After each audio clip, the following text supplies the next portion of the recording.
Sir, இப்போ நீங்கள் சொன்ன மாதிரியே இந்த ப்ரைவேட் ஏஜென்சிஸ் எல்லாமே இந்த விண்வெளி துறையில் இப்போ அவங்களுடைய பங்களிப்பு அப்படின்றது முக்கியமாக நம்ம பார்க்கப்படுகிறது.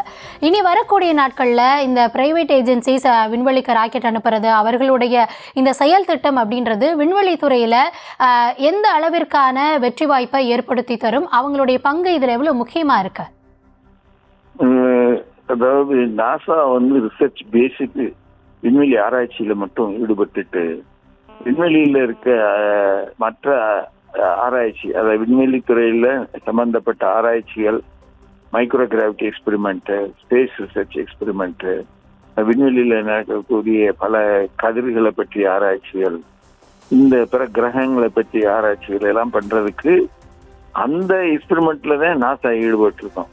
அது செய்யறதுக்கு உண்டான அதுக்கு தேவையான ராக்கெட்டுகளையோ செயற்கைக்கோள்கள், இந்த டிராகன் மாடல் ஒரு செயற்கைக்கோள், இந்த செயற்கைக்கோள்களை அனுப்புறதெல்லாம் பிரைவேட் மூலமா அனுப்புறதுனால நாசாவுக்கு அவங்களுடைய இது குறைஞ்சிக்கிடும். அவங்களுடைய பங்களிப்பு குறைஞ்சிக்கிட்டாலும் அவங்களுக்கு தேவையானதை பிரைவேட்காரங்க செய்யறாங்க. மூணாவது, இதை ஸ்பேஸை டூரிசமாவும் நம்ம பாக்குறாங்க. அவங்க ஸ்பேஸுக்கு விண்ணில் மனிதன் அனுப்பி அவனை டூரிசமா ஒரு வாரம் தங்கி இருந்துட்டு திருப்பி வர்றது, சந்திரன்ல இறக்கி அவனை அங்க இருந்து கொண்டு வர்றது, பிற்காலத்துல மார்ஸ் செவ்வாய் கிரகத்துல இறங்கி அங்க எக்ஸ்பெரிமெண்ட் செய்யறது, இது மாதிரி தொழில்நுட்பங்கள் நிறைய இருக்கிறதுக்கு பாத்தீங்கன்னா இப்போ ஒவ்வொரு கண்ட்ரியும் செஞ்சுட்டு இருக்காங்க. ஜப்பான் பண்றாங்க, சைனா பண்றாங்க, இந்தியா பண்ணிட்டு இருக்கு, யூரோப்லயும் 1-2 எக்ஸ்பெரிமெண்ட் பண்றாங்க. இது மாதிரி நிறைய செய்யற சமயத்துல பிரைவேட் பிளேயர்ஸ் நிறைய வந்துகிட்டு இருக்காங்க.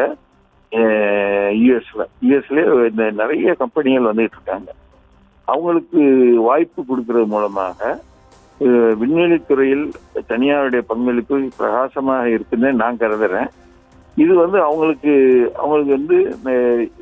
இந்த நன்றி சார், நன்றி. இந்த தருணத்தில் இணைப்பில் உங்களுடைய பல்வேறு விவரங்களை விரிவா பகிர்ந்துக்கிட்டீங்க. நன்றி சார்.